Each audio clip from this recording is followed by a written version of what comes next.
Your Excellency, Prime Minister Boris Johnson, distinguished delegates, media के हमारे साथी, नमस्कार। सबसे पहले मैं प्रधानमंत्री बोरिस जॉनसन और उनके डेलीगेशन का भारत में हार्दिक स्वागत करता हूं।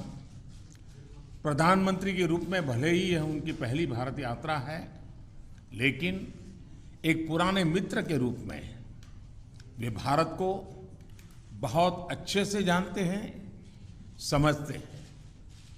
पिछले कई वर्षों से भारत और यूके के संबंधों को मजबूत करने में प्रधानमंत्री जॉनसन की बहुत महत्वपूर्ण भूमिका रही है।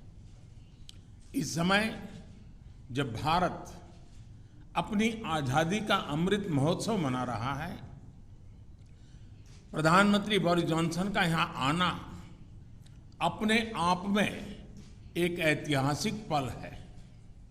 और कल तो पूरे भारत ने देखा है कि आपने अपनी भारत यात्रा का शुभारंभ साबरमती आश्रम में महात्मा गांधी को श्रद्धा सुमन अर्पित करके किया। फ्रेंड, पिछले साल हमने दोनों देशों के बीच कॉम्प्रिहेंसिव स्ट्रेटेजिक पार्टनरशिप की स्थापना की थी और इस दशक में अपने संबंधों को दिशा देने के लिए हमने एक महत्वाकांक्षी रोड मैप 2030 भी लॉन्च किया था। आज की हमारी बातचीत में हमने इस रोड मैप में हुई प्रगति को रिव्यू भी किया और आगामी समय के लिए कुछ लक्ष्य भी तय किए। फ्री ट्रेड एग्रीमेंट के विषय पर दोनों देशों की टीम्स काम कर रही है। बातचीत में अच्छी प्रगति हो रही है और हमने इस साल के अंत तक एफटीए के समापन की दिशा में पूरा प्रयास करने का निर्णय लिया है। पिछले कुछ महीनों में भारत ने यूएई और ऑस्ट्रेलिया के साथ फ्री ट्रेड एग्रीमेंट का समापन किया है। उसी गति, उसी कमिटमेंट के साथ हम यूके के साथ भी एफटीए पर आगे बढ़ना चाहेंगे। हमने रक्षा क्षेत्र में सहयोग बढ़ाने पर भी सहमति व्यक्त की है। रक्षा क्षेत्र में मैन्युफैक्चरिंग, टेक्नोलॉजी, डिजाइन और डेवलपमेंट सभी क्षेत्रों में यूके द्वारा आत्मनिर्भर भारत के समर्थन का हम स्वागत करते हैं। फ्रेंड्स, भारत में चल रहे व्यापक रिफॉर्म्स हमारे इंफ्रास्ट्रक्चर मॉडर्नाइजेशन प्लान और नेशनल इंफ्रास्ट्रक्चर पाइपलाइन के बारे में भी हमने चर्चा की।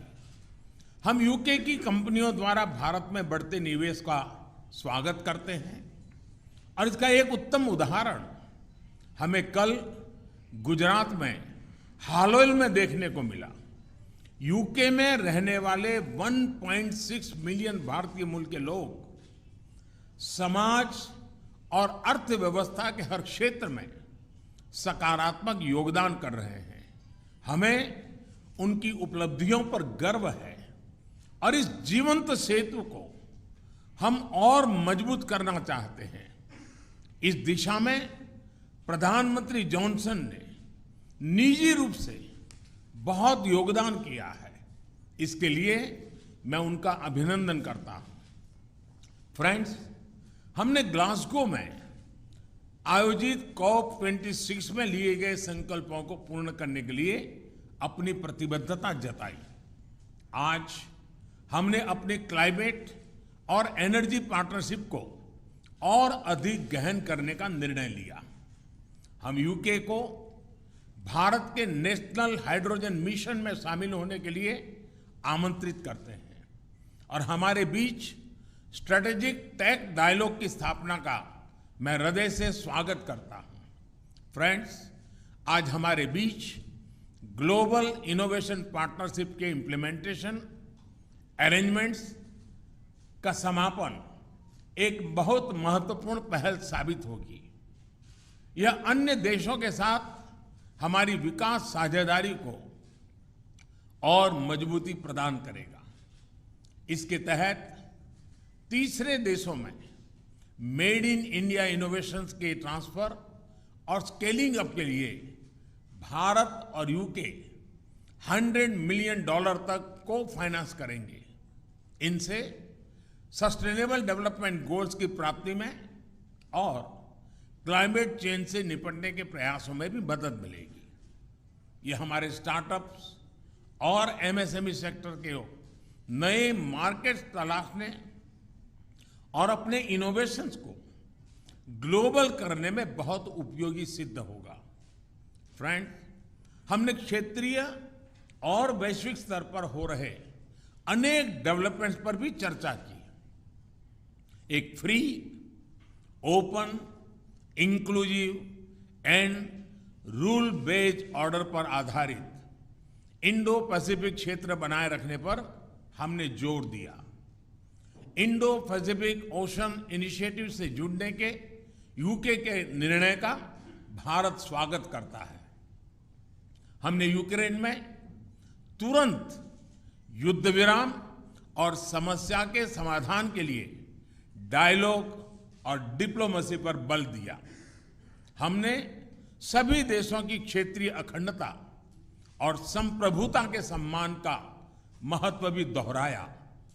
हमने एक पीसफुल, स्टेबल और सिक्योर अफगानिस्तान और एक इंक्लूसिव और रिप्रेजेंटेटिव गवर्नमेंट के लिए अपना समर्थन दोहराया।